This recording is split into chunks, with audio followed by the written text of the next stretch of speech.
Bulletin के पेश करता है काकाजी वेडिंग मॉल वुमेन्स एक्सक्लूसिव, मोती गली, चौमोहल्ला पैलेस रोड, हैदराबाद। अस्सलाम वालेकुम, आदाब। मैं हूं खलील फरहाद और आप देख रहे हैं BBN न्यूज़। आइए अहम तरीन खबरों की शुरुआत करते हैं हेडलाइन से।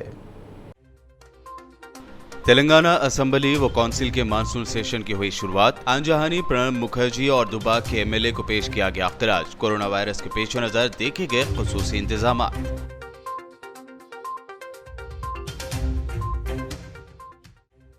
असेंबली में मीडिया कवरेज को लेकर हुकूमत के नए रूल्स अफसोसनाक। कांग्रेस MLA जग्गा रेड्डी ने KCR को बनाया तनकीद का निशाना।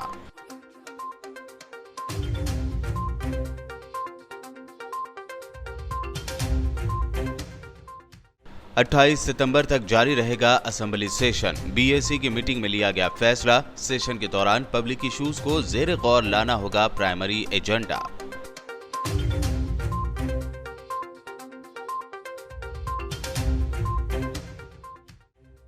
कल से तेलंगाना भर में नहीं हो पाएंगे प्रॉपर्टी रजिस्ट्रेशन। तेलंगाना हुकूमत ने VRO सिस्टम मनसूख करने का लिया फैसला।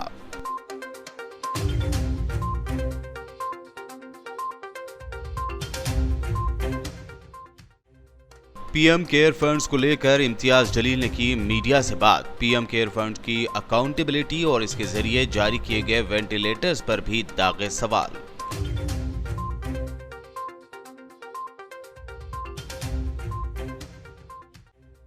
और हैदराबाद में गैर मजाज काबिजीन के खिलाफ होगी सख्त कार्रवाई। तलासानी श्रीनिवास यादव ने दी वार्निंग। उस्मानगंज के नाले के कामों की तकमील में मजीद देरी होने का दिया इशारा।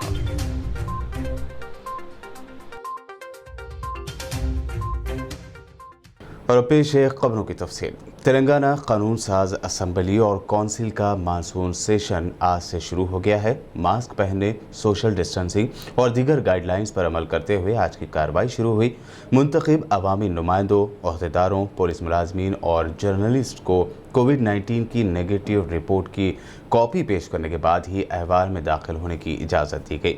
ऐवान में विजिटर्स को आने से रोक दिया गया। CM KCR ने ऐवान में खिताब करते हुए साबिक सदर आंजहानी प्रणब मुखर्जी और तेलंगाना के इलाके दुबाक के MLA S रामलिंगा रेड्डी को खिराज पेश किया। इसके अलावा TRS वर्किंग प्रेसिडेंट और मिनिस्टर KTR ने भी रामलिंगा रेड्डी के बारे में बात करते हुए उन्हें खिराज पेश किया। असेंबली के तमाम अरकान ने 2 मिनट की खामोशी अख्तियार करते हुए महलूक कायदीन को यह खिराज पेश किया। दूसरी जानिब कानून साज कौंसिल की कार्रवाई कल मंगल तक के लिए मुलतवी कर दी गई है। తెలంగాణ శాసనసభ సభ్యులు శ్రీ సోలిపేట రామలింగారెడ్డి గారి మృతి పట్ల ఈ సభ తీవ్ర సంతాపాన్ని వ్యక్తం చేస్తూ శోకార్తులైన వారి కుటుంబ సభ్యులకు తన ప్రగాఢ సానుభూతిని తెలియజేయాలని చెప్పి నేను అర్థిస్తూ,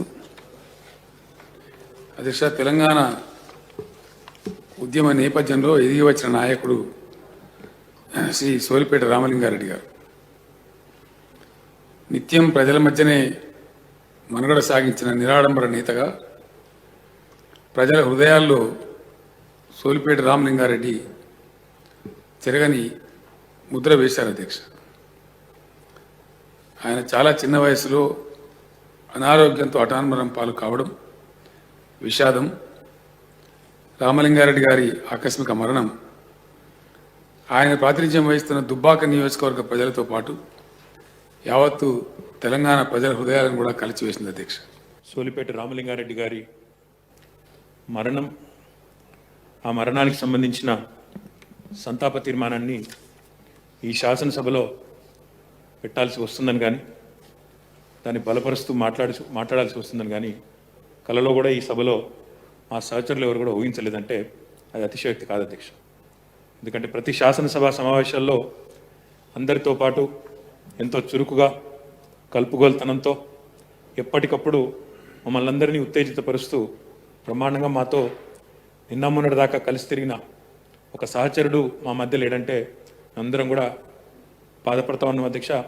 आज की तेलंगाना असेंबली की कार्रवाई में MIM के जनरल सेक्रेटरी और हैदराबाद के इलाके याकुतपुरा से MLA अहमद पाशा कादरी ने प्रणब मुखर्जी की मौत पर दुख का इजहार किया है। उन्होंने अपने खिताब में प्रणब मुखर्जी को खिराज पेश करते हुए उनके कामों को याद किया। जनाब स्पीकर साहब, चीफ मिनिस्टर साहब की जानिब से जो करारदाद तादियत पेश की गई, मैं उसकी तायद करता हूँ और हमारे मुल्क के साबिक सदर जमहूरिया प्रणब मुखर्जी साहब के देहांत पर अफसोस का इजहार करते हुए ये कहूँगा कि हिंदुस्तान के कई वज़ीर आज़म गुजरे हैं, जिसमें से 4-5 वज़ीर आज़म के कैबिनेट में प्रणब मुखर्जी साहब एक जिम्मेदार हैसियत से मिनिस्ट्री में फाइज थे और वो हर पोर्टफोलियो पर बेहतरीन खिदमत करते रहे।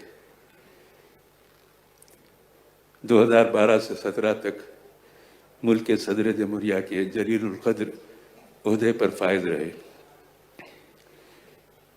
प्रणब मुखर्जी साहब 1935 में जिसकी पैदाइश हुई और 2020 में जिसका इंतकाल हुआ, इस तवील अरसे में उन्होंने बेशुमार खिदमत अंजाम दिए और मुतादिद मरतबा इंतखाबात में मुंतखब होते रहे अवाम की खिदमत के लिए।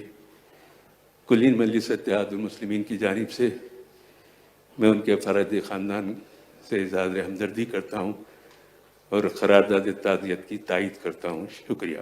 तेलंगाना असेंबली की शुरुआत पर संगारेड्डी से कांग्रेस एमएलए जग्गारेड्डी ने केसीआर सरकार पर तनकीद की। उन्होंने मीडिया कवरेज को लेकर टीआरएस सरकार के रवैये को अफसोसनाक बताया। కరోనా పేరు మీద ఈ అసెంబ్లీ సమావేశాలలో మీడియాని రాకుండా చేయడం అసెంబ్లీలోకి చాలా బాధాకరం. అసెంబ్లీ ప్రాంగణంలోకి మీడియాకు సంబంధించిన రిపోర్టర్లు కానివ్వండి,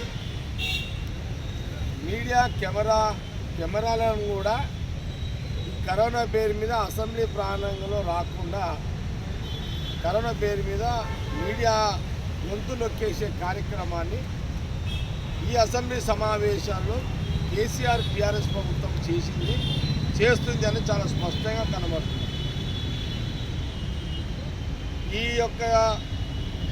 ఇలాంటి పరిస్థితి వస్తుందని బహుశా తెలంగాణ రాష్ట్ర ఉద్యమ సమయంలో కానీ, రాష్ట్ర విభజన సమయంలో కానీ, తెలంగాణ పోరాటాన్ని రాష్ట్ర విభజనను ముందుకు తీసుకెళ్లే ఒక భాగస్వామ్యం ఉన్న ఈ యొక్క మీడియాని మళ్ళీ అమరవీరుల స్థూపం కాడికే తీసుకొచ్చి ప్రభుత్వాన్ని ఇక్కడికి పంపడం జరిగింది.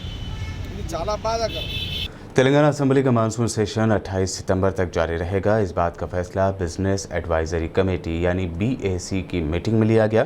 इस मीटिंग में assembly speaker Pocharam Srinivas Reddy, CM KCR, minister for legislative affairs Vemula Prashanth Reddy, MLAs Akbaruddin Owaisi, Bhatti Vikramarka और असेंबली सेक्रेटरी नरसिम्हा चारियोलो ने शिरकत की। मीटिंग में इस बात पर भी फैसला लिया गया कि क्वेश्चन और 1 घंटे का होगा, जिसमें सिर्फ 6 सवालात किए जाएंगे। ऐसे में ये भी कहा जा रहा है कि इस मरतबा कोरोना वबा के पेश नज़र रियासत में किसी भी तरह का क्वेश्चन और या ज़ीरो और नहीं होगा। असेंबली सेशन में पब्लिक इश्यूज़ को ज़ेर गौर लाना प्राइमरी एजेंडा होगा, जबकि वायरस के फैलाव को रोकने, मरीजों के इलाज, किसानों की फसल को होने वाले नुकसान, इलेक्ट्रिसिटी बिल्स और न्यू रेवेन्यू एक्ट के बारे में बहस की जाएगी। तेलंगाना हुकूमत ने बड़ा फैसला लेते हुए रियासत में विलेज रेवेन्यू ऑफिसर यानी VRO सिस्टम मनसूख कर दिया है। हुकूमत तेलंगाना के इस फैसले के बाद रियासत भर में 8 सितंबर से किसी भी तरह की प्रॉपर्टी का रजिस्ट्रेशन रोक दिया गया है। चीफ सेक्रेटरी सोमेश कुमार ने तमाम कलेक्टर्स को हिदायत दी है कि वो मुतालिका डिपार्टमेंट से 3 बजे दोपहर तक रिकॉर्ड वसूल कर लें और 5 बजे शाम तक इन रिकॉर्ड्स को हुकूमत को पेश कर दें। इसी दौरान VROs ने रेवेन्यू डिपार्टमेंट में रिश्वतखोरी पर VRO सिस्टम खत्म करने के हुकूमत तेलंगाना के फैसले पर अदम इत्मीनान जाहिर किया है। बुधन में रियल एस्टेट कमेटी की जानिब से LRS सिस्टम के निफाज को अमल में लाने के खिलाफ एहतजाजी रैली निकाली गई। ये रैली RDO ऑफिस तक पहुंची, जहां RDO राजेश्वर को कमेटी सदर चंदू ने याददाश्त हवाले की और इस बदबख्ताना कानून को रद्द करने तक एहतजाज जारी रखने की वार्निंग थी। इस मौके पर मुकामी MRO गफ्फार मियां, कमिश्नर बल्दिया रामलिंगम को भी याददाश्त पेश की गई। बादशाह BBN से बात करते हुए आढाक सदर मजलिस व रुकन रियल एस्टेट मुशीर बाबा ने इस सिस्टम को बर्खास्त करने की अपील की।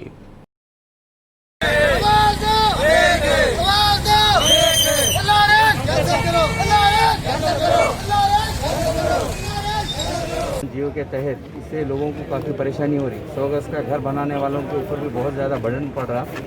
तमाम भोजन के रियल एस्टेट ओनर्स और एजेंट्स मिलकर एक मीटिंग कॉल किए थे। ये तय किया गया था कि हम इसके खिलाफ एहतजाज करेंगे। इसी असना में आज हम आरडीओ साहब के पास एक रैली की शक्ल में आके मेमोरेंडम पेश करें। आरडीओ साहब के ज़रिए से हम गवर्नमेंट से ये रिक्वेस्ट करते हैं कि ये जो भी जियो है 131 उसको रद्द करे या उसके अंदर अमेंडमेंट करे, और जहाँ तक हो सके वहाँ तक ये LRS स्कीम के अंदर से कुछ ऐसे आसानियाँ पैदा करे जिससे हम लोगों को और तमाम आम आवाम को फ़ायदा हो। अब काफ़ी परेशान है LRS स्कीम को लेकर, काफ़ी आवाम बहुत परेशान है। पीएम केयर फंड को लेकर मरकज़ी मोदी हुकूमत पर लगातार सवाल उठाए जा रहे हैं। अब औरंगाबाद से MIM के MP इम्तियाज़ जलील ने पीएम केयर फंड की अकाउंटेबिलिटी और इसके ज़रिए जारी किए गए वेंटिलेटर्स पर सवाल उठाए हैं। आइए देखते हैं क्या कहना है इम्तियाज़ जलील का। देखिए, प्रधानमंत्री PM केयर्स फंड से जो वेंटिलेटर्स यहाँ पर दिए गए हैं, दिल्ली में बैठा हुआ एक सेक्रेटरी ने कहा कि औरंगाबाद में इतने हॉस्पिटल्स हैं, उनको इतने वेंटिलेटर्स देने चाहिए करके। पाचोड़ जैसे हॉस्पिटल के ऊपर जहाँ पर बराबर से डॉक्टर्स नहीं, जहाँ पर बराबर से स्टाफ नहीं, तो वहाँ पर 10 वेंटिलेटर्स दे दिए गए हैं, जबकि उनकी कैपेसिटी वहाँ पर 2 वेंटिलेटर्स हैंडल करने की नहीं है। कुछ उसी तरह से कन्नड़ जैसे मुकाम के ऊपर 10 वेंटिलेटर्स दिए गए हैं। दूसरे जो हॉस्पिटल्स हैं वहाँ पर भी ऐसे 10-10 वेंटिलेटर्स अगर मिलाकर अगर देखा जाए तो ये वहाँ पर पड़े हुए हैं, लेकिन वो यूज़ नहीं हो रहे हैं। अब अगर मैं आपको दूंगा तो आपको हैरानी होगी कि यहाँ पर एक वेंटिलेटर के लिए पेशेंट परेशान है कि मुझे वेंटिलेटर नहीं मिल रहा है।